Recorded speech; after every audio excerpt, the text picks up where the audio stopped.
안녕하세요, 여러분. 이러닝 운영관리사 자격증 강의가 되고요. 저는 문혜영 교수입니다.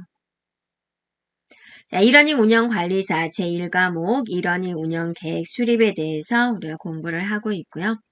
자, 여기서 이제 우리가 이번에는 무엇에 대해서 이제 할 거냐면, 여기서 이제 학습자 특성 분석, 교강사 특성 분석, 그리고 참여자 역할 정의, 이러한 부분에 대해서 살펴보도록 할게요.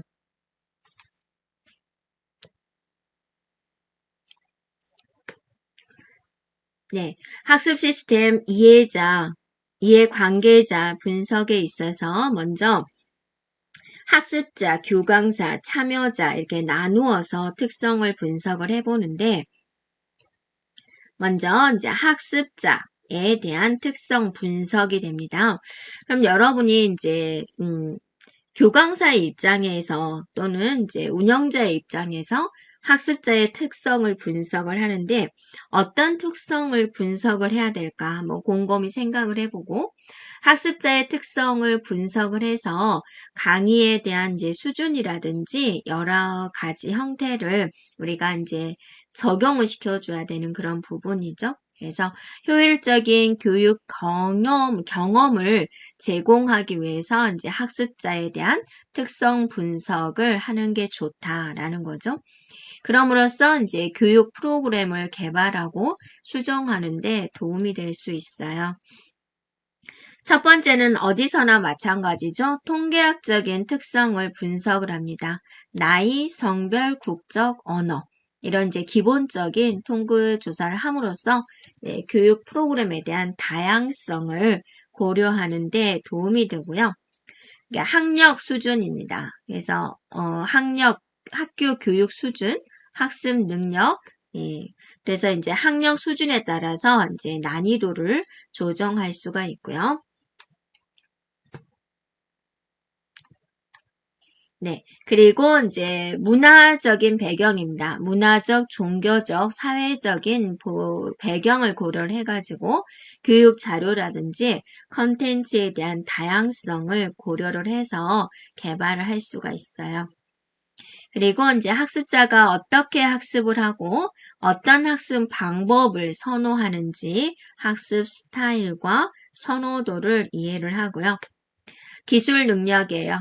학습자의 컴퓨터 및 인터넷 사용 능력을 평가를 합니다. 그럼으로써 이러닝 플랫폼을 사용하는 데 있어서 필요한 기술적인 요구를 고려할 수가 있어요.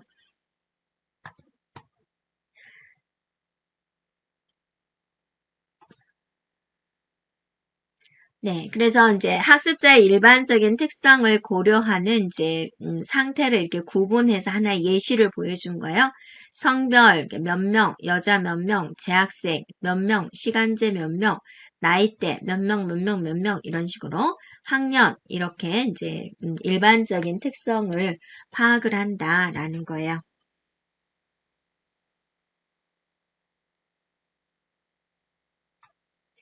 네, 그 다음에 이제 학습자에 대한, 네, 이러닝에 대한 인식 조사를 하게 돼요. 그래서, 이전에 이러닝 경험이 있었니? 라고 물어보는 거죠. 그 다음에 인터넷이나 다른 기술에 대해서 잘 사용하니? 라는 거죠. 이제 아무래도 이거를 잘 사용하는 사람은 온라인 학습 플랫폼에 잘 적응할 수가 있겠죠. 그리고 이제 학습자가 이 이러닝 강의를 들어서 어떤 결과를 기대하고 있는지, 또 어떤 우려 사항을 가지고 있는지, 또 어떤 두려움을 가지고 있는지, 그러한 것들을 이제 조사한다라는 거고요. 네, 학습 유형별로 학습자를 분류를 합니다. 그래서 이제 적극적이냐, 아니면 좀 소극적이냐, 이런 식으로 학습 유형에 대한 분류를 해서 학습 스타일을 우리가 이해를 하고 또 이제 개별적으로 학습자에 적합한 교육 전략을 개발하는 데 도움을 줄 수가 있어요. 그래서 어떻게 나눠볼 수가 있냐면 적극적, 독자적, 의존적, 소극적 이렇게 나눠 보도록 할게요. 적극적이다 그러면 이 유형의 학습자는 학습 과정에서 적극적으로 참여를 하고 행동을 하게 되죠. 그래서 강의나 교육 컨텐츠를 아주 주의 깊게 듣고 시청하고 활용을 하게 됩니다. 적극적이기 때문에 질문도 아주 주도적으로 제기를 하고 또 토론에도 적극적으로 참여를 하게 되죠. 그리고 이제 학습 목표를 명확하게 설정하고 계획을 세우고 또 목표 달성을 위해서 이제 노력하는 파가 되겠고요. 그래서 이러닝에서는 이제 동료 학습자들과 함께 학습을 선호를 하고 공동체를 이제 형성하는 그런 학습자 유형이 있어요. 그리고 이제 이런 학습자는 굉장히 다른 학습자와 적극적으로 상호작용도 하고 자율적으로 학습을 하고 또 동료 학습자, 교강사 이런 분들과 유대감을 이제 형성을 하고 토론에서도 자신의 생각을 분명하게 표현하는 것을 선호를 해요. 예, 독자적인 자율학습형이다. 그러니까 이 유형들은 스스로 주도해서 독립적으로 진행을 해요. 그래서 학습 목표를 스스로 설정하고 필요한 학습 자료를 스스로 찾아서 습득을 하게 돼요. 그래서 이런 유형들은 이제 별도의 지도 없이도 학습을 진행을 하고요. 자기 개발을 위해서 노력을 하면서 학습의 주도성과 자율성이 높은 그룹이 돼요. 자, 환경 의존적 자기주도형이다. 학습 환경에 크게 의존이 돼요. 그래서 부분적으로는 자기주도적 학습을 시대를 합니다. 그래서 예를 들어서 이제 대면으로 하는 강의실에서는 교사에 대한 지도를 따르지만 온라인 환경에서는 또 스스로 학습을 할 수가 있어요. 그래서 주변 환경에 학습 스타일에 크게 영향을 미쳐요. 그래서 학습 환경에 따라서 학습 방법이 다양하게 나타나게 돼요. 소극적 학습형은 학습 과정에서 적극적이거나 주도적이지 않아요. 그리고 이제 정보 수용에 중점을 두는 부분이에요. 그래서 수동적으로 학습을 하고요. 별다른 노력 없이 정보를 이제 그대로 이제 받아들이는 거냐. 그래. 이런 식으로. 그리고 토론이나 질문에 적극적이지 않아요. 그리고 이제 목표를 설정하거나 계획을 세우지도 않는 유형이 이제 이 부분에 해당이 되는 부분이에요. 그래서 어떤 유형의 이제 학습자가 많으냐에 따라서 우리가 이제 방향이 조금 달라질 수가 있겠죠. 전략을 살펴보자라는 거예요.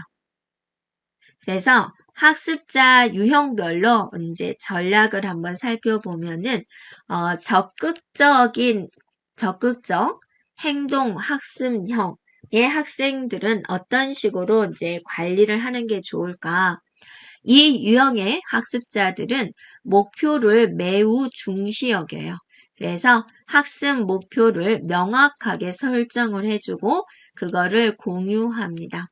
그리고 토론이나 그룹 활동에 대해서 굉장히 이제 참여를 적극적으로 하기 때문에 더 적극적이고 활발한 참여를 유도합니다. 그리고 이제 공부를 열심히 하겠죠. 학습자들의 질문에 대한 신속한 피드백을 제공해 줘야 되고 그럼으로써 학습 동기를 계속 유지시켜 줘야지 돼요. 네, 추가 학습 리소스라든지 참고 자료를 제공을 해서 더 넓은 범위의 지식에 대해서 안내해야 되는 부분이에요. 자, 그 다음에 독자적인 자율학습형 관리 방법은 학습자에게 개별화된 학습 계획을 작성을 하고 스스로 학습 목표를 설정하도록 유도합니다. 그리고 이제 학습자의 자율성을 존중을 해요. 그렇게 하면 안 돼. 그게 아니라 존중을 해주고, 혹시나 학생이 도움을 요청을 할 경우에 지원을 해줍니다. 네, 학습자들에게 자기평가 도구, 평가 자료 이런 것을 제공을 해서 학습 진행을 추적하도록 하고 학생들이 자율적으로 학습할 수 있는 자원을 제공합니다.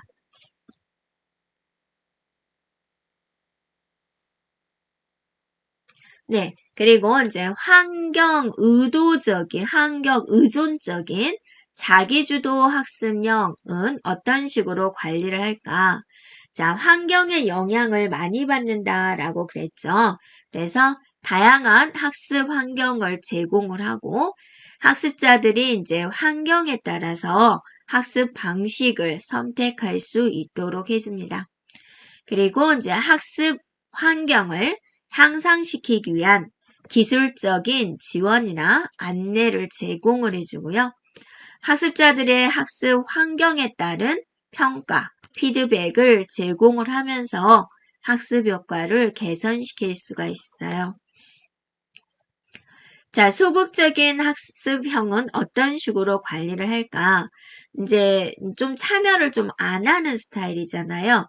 참여하도록 유도하고, 이제 관심을 끌 수 있는 주제, 이제 학습자들의 관심을 끌 수 있는 주제에 대해서, 이제 안내를 해주고, 이제 접근 방식을 이제 채택을 해줘야 되는 그런 부분이고, 네, 개인화된 지원을 제공을 해서 학습 동기를 증진을 시켜줍니다. 으쌰으쌰 할 수 있도록. 그 다음에 학습 환경을 개선을 하고 흥미로운 학습 경험을 제공하도록 하고요.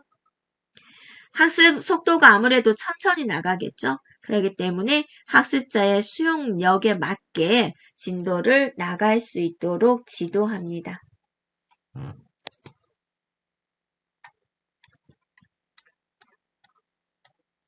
자, 이거는 뭐냐면 이제 학습자들을 분석하는 이제 도구예요. 선수학습 수준이 어느 정도 되어 있는지, 그리고 그래서 해당 과목에 대한 지식이 있는지, 그 다음에 관련된 기초 과목이라든지, 관련된 작업이라든지, 이런 걸 이제 해본 적이 있는지, 그 다음에 용어나 내용을 이해를 하고, 과제를 완수하는 데 필요한 언어 능력이 탁월한지라는 걸 파악해 볼 수가 있고요. 학습 동기에 대한 수준이에요. 해당 과목에 관심이 있는지, 그 다음에 해당 과목에서 제시한 학습 목표가 있을 거예요. 그 학습 목표를 달성할 자신이 있는지, 해당 과목의 목표를 달성을 하면 만족도가 클 것으로 예상하는지, 네, 컴퓨터 사용 능력 수준에 대해서는 인터넷과 이메일 사용 능력이 탁월한지, 그 다음에 문서 작성 능력이 있는지, 그 다음에 운영체제 활용 능력이 있는지, 그 다음에 각종 응용 프로그램에 대한 활용 능력이 있는지, 네, 컴퓨터 문제가 발생을 하면 스스로 진단하고 해결할 수 있는지, 네, 사전에 시작 전에 온라인 강의를 들은 경험이 있는지 이렇게 컴퓨터 사용 능력 수준을 판단할 수가 있고요. 학습 습관에 대해서는 정해진 시간에 꾸준히 학습하는지, 그 다음에 이제 평가 과제를 미리 준비하는지, 부가학습 자료를 이용해서 꾸준히 예습하고 복습하는지, 그 다음에 각종 게시판 토론에서 활발하게 참여하는지 라는 것으로서 네, 학습 습관을 분석할 수가 있어요.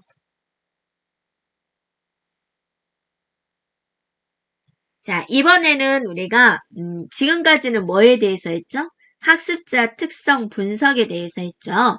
이번에는 이제 교강사 특성 분석에 대해서 보도록 할게요.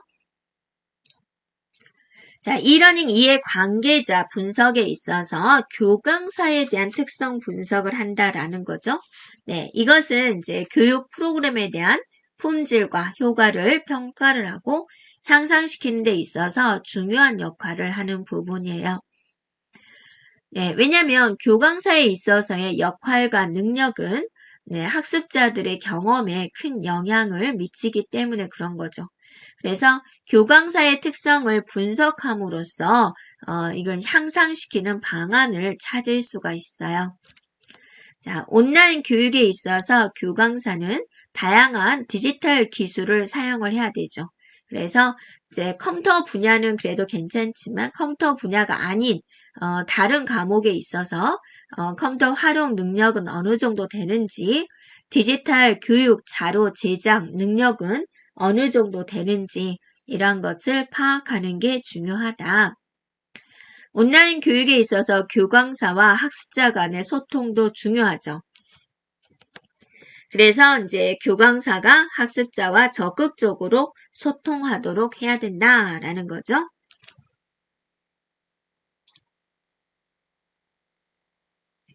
네. 자. 온라인 교육은 학습자가 스스로 학습하고 자기주도적으로 학습하는 그런 방식이 많죠.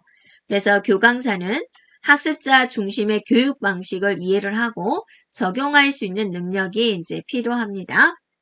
그리고 온라인 교육에서 교강사는 학습자들과 인성적으로도 상호작용을 해야 된다라는 거예요. 그러면 교강사에 대한 파악, 분석은 뭐를 할까라는 거예요. 먼저 전문성과 학력을 따집니다. 학력 수준이 어느 정도인지, 그 다음에 이제 전공 분야가 무엇인지, 그럼으로써 이러닝 주제와 관련된 전문 지식과 경험을 고려할 수가 있고요. 이러닝에 대한 경험이에요. 교강사의 이러닝 경험은 어느 정도 되는지, 온라인 교육 환경에서 강의를 해보았는지 라는 거죠. 그 다음에 온라인 교육 도구가 있죠. 또 플랫폼이 있죠. 이런 것들을 이제 잘 다루는지 보는 거예요. 그래서 이제 계속 새로운 기술은 계속 나오잖아요. 그래서 새로운 기술을 채택을 하고 활용을 하는데 얼마나 유연하게 대처하는지라는 거죠. 그리고 교강사의 교수 방법, 학습 전략 이런 것을 이해하고 분석을 하게 됩니다. 그래서 어떠한 학습 활동을 선택하는지, 평가 방법은 어떻게 진행하는지, 피드백 제공 방식은 무엇인지 이러한 것에 대해서 파악을 한다라는 거죠.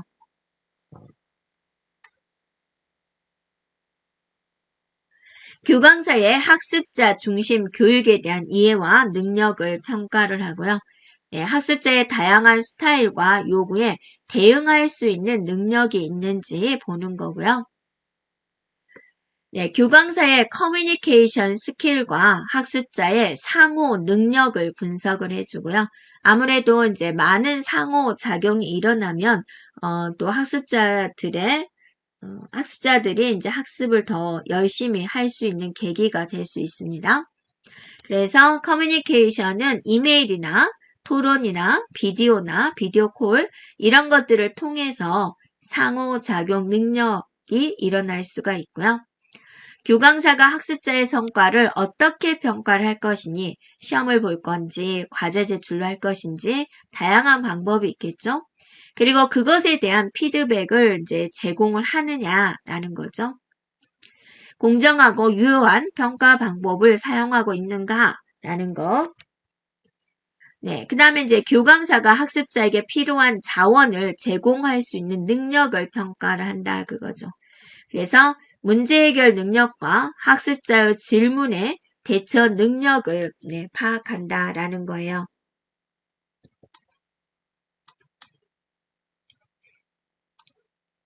자, 이번에는 이제 참여자의 역할입니다. 학습자의 특성 분석했고, 교강사의 특성을 분석을 했고, 이제 참여자 역할 정의에 대해서 보도록 할게요. 자, 이러닝에 참여하는 참여자들은 다양한 역할을 맡아요. 이러닝 환경에서 참여자 역할은 전통적인 교실 수업과는 다르죠. 그래서 주로 학습자와 교강사가 거의 이제 주연이 되는 거죠. 그래서 이러닝에서 교강사와 학습자가 상호작용을 해서 각자의 역할을 수행하는 게 좋죠. 학습자는 열심히 공부하고 교강사는 열심히 가르치고 하면 좋죠. 그래서 학습자는 스스로 학습 계획을 수립을 하고 능동적으로 학습 자료를 활용을 해서 모든 학습 과정에 능동적으로 참여하면 좋겠다라는 거예요. 그리고 이제 교강사는 적절한 자료를 개발을 하고 학습자들에 대한 진행 사항을 확인을 하고 필요한 경우는 피드백을 제공합니다. 이렇게요. 그래서 이제 학습자들이 열심히 수업을 받을 수 있도록 이제 적극적인 학습을 촉진을 해야 된다라는 거죠. 자, 이러한 상호작용이 일어남으로써 이제 효과적인 이러닝 환경을 조성할 수가 있어요. 자, 그러면 이제 나눠서 보도록 할게요. 학습자의 역할, 교강사의 역할, 그 다음에 기타, 튜터의 역할. 자, 학습자는 주체적으로 스스로 학습 목표를 설정을 하고 계획을 하고 스스로 학습을 주도한다. 학습자는 자신의 학습 평가를 해주고 자신의 학습 성과를 평가를 하고 개선 방안을 찾아요. 네, 70% 이상 학습을 봐야 되는데 자꾸만 놓치는 거예요. 그러면 내가 1시간씩 더 이러닝 학습에 투자를 해야 되겠군. 이런 식으로 이제 개선 방안을 찾는 거고요. 그다음에 학습 환경과 시간을 관리를 해야죠. 우리 이제 교실 수업이다 그러면 시작 시간, 끝 시간이 있지만 이건 그렇지 않죠. 스스로 시간을 관리하는 습관이 필요한 거죠. 그래서 필요한 자원과 도구를 활용을 해주고요. 자, 온라인 플랫폼에서 학습자들끼리 정보를 공유하고 토론하고 이제 그룹 프로젝트를 통해 가지고 상호작용을 하면 되고요. 자, 교강사의 역할을 보겠습니다. 교강사는 학습 컨텐츠를 개발을 하고 학습자에게 제공하는 거죠. 그리고 또 지도를 하고 여러 가지 지원할 수 있는 것은 제공을 해주고 또 학습 과정도 지원을 해주고 또 학습자의 성과를 평가합니다. 평가 시험을 보겠죠. 그리고 틀린 문제에 대해서는 이제 해설, 정답 이런 피드백을 제공을 하면서 학습을 개선할 수가 있고요. 온라인 플랫폼을 통해 가지고 학습자와 상호작용을 하고 토론을 주도하는 이런 역할을 이제 교강사가 한다라는 거죠. 자, 튜터의 역할은 무엇일까요? 튜터는 이제 학습자에게 개별적인 지원을 제공을 해요. 그래서 이제 질문에 답변을 해서 학습하는데 어려움이 없도록 도와주는 역할을 해주는 거죠. 그래서 학습자와 교강사가 있지만 학습자가 이제 학문적인 질문도 물론 할 수도 있지만 그 외의 질문을 할 수가 있죠. 이렇게요. 근데 저는 무슨 버튼을 누르면 꼭 오류가 발생이 되는데요. 뭐 이런 식으로. 자, 그리고 이제 좀 튜터는 그룹에 있어서 좀 소극적인 사람들이 있을 수 있죠. 그럴 때 이제 활발한 참여를 유도를 하는 거죠. 또 그룹 활동에 있어서 지도도 하기도 하고 또 이제 학습자가 필요하면 추가적인 학습 자료도 주면서 학습을 독려할 수도 있고요.